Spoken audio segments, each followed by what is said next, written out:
Alright y'all, so look, welcome back to the channel, and in today's video, we're going to be talking about my list for the top 5 fighters with the highest chances of obtaining that double champ status. And if you're new to the channel, don't forget to like, comment, subscribe, and share so you can help me reach 1,000 subscribers by May. I'll deeply appreciate you. And make sure you join the official UFC Discord, link in the description. So look, lately all around the MMA community, there's been a lot of talk about champ status with the likes of Drake du Plessis and Islam Makhachev talking about moving up and challenging the champion above their weight classes. And me personally, I honestly think that champions should have an extensive amount of title defenses in their own weight classes before even pondering the thought of champ. Obviously, unless they have star power close or equal to that of Conor the Notorious, then they can basically do whatever they fucking want, but it doesn't seem like any of that is going to be happening anytime soon. So in this video, I'm going to be taking a deep dive into the UFC fighters I think have the highest chances of becoming simultaneous champ.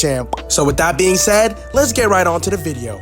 First things first, we're going to be starting off with the honorable mentions, going to Alex Pereira and Leon Scott Scissorhands Edwards. And yeah, I already know Alex Pereira is already a double champion, but I'm talking about simultaneous champ status. And I 1000% think that if Alex Pereira wanted to, he could cut back down to 185 and flatline the balls out of Drake du Plessis, taking that middleweight strap again. Or if he's feeling hungry, he can bulk up to 250 and absolutely flatline the balls out of Fat Boy Jones or Tom Aspinall for that heavyweight strap. And as for Leon Scott, I think he's skilled enough for middleweight, but his frame is kind of lacking. I know he is 6'2", but his frame is kind of small and could lead him to get sat on by some of the bigger guys like Rob, Costa, and Cannonier.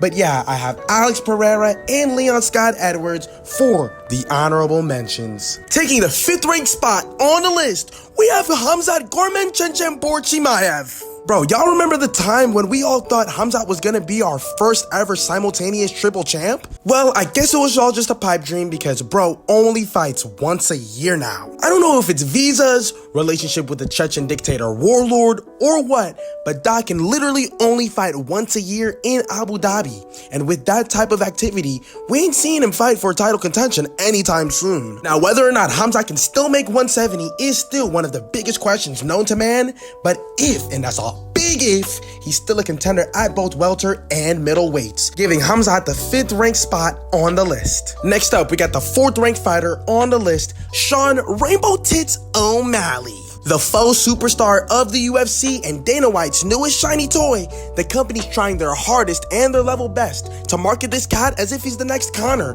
but that couldn't be the furthest from the truth. Sean O'Malley has zero charisma, zero charm, and zero stage presence on the mic to ever be a notorious level superstar. But you gotta give credit where credit's due and still give him his kudos. Sean O'Malley can fucking fight and probably has one of the most entertaining fight styles in the UFC today. I kinda got him beating Marlon Chito Vera in their upcoming bout for UFC 299. But the fact of the matter is, once Sean beats Chito, instead of fighting the rightful contenders in the bantamweight division, such as Merab Dvalishvili, he's probably gonna ask to go up and fight Ilia Topuria, and Dana White is 1000% gonna give his little cum slut anything he ever asked for. And look, don't get it fucking twisted, because 9 times out of 10, I got Ilia Topuria sparking Sean O'Malley's jaw clean the fuck off, just like how we did Jail Herbert and unfortunately the GOAT, Alexander Volkanovski. I do understand that there's always a puncher's chance when it comes to Sean O'Malley, and you know, he might not have the personality we need, but he damn sure has the fighting style. And with that nuke of a right hand that he's got, anything's possible. That's why I've got Sean O'Malley for my 4th ranked fighter on the list. Next up, for the 3rd ranked fighter on the list, we've got Ilia Topuria. Just recently coming off of the insanely brutal KO against the GOAT, Alexander Volkanovski, Ilia Topuria's stocks are out of this world right now,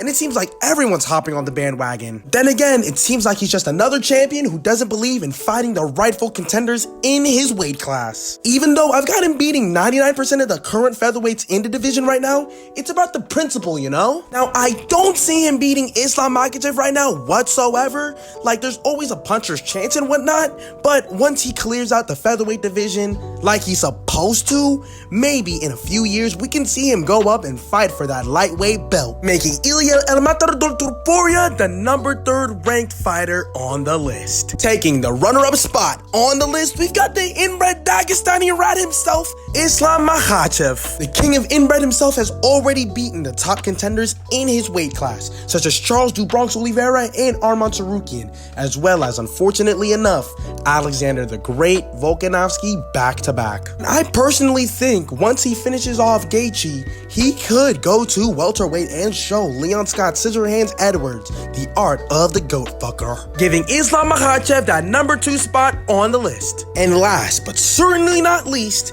at the number 1 spot, we have the fighter with the highest chance of becoming simultaneous champ. We've got the one and only Zhang Weili. I know y'all weren't expecting this one. Well, look, I know this is gonna be a hot take, but I honestly think she can go up in weight and absolutely swipe her nose swiping that flyweight belt off of Alexa Grasso. And probably next to Amanda Nunes and Valentina Shevchenko, she is one of the greatest female mixed martial artists of all time, giving her that number 1 spot on the list. But yeah, it seems like that wraps up the video. Don't forget to like, comment, subscribe, and share. Thank you so much for watching, and I'll see you in the next one. Ciao.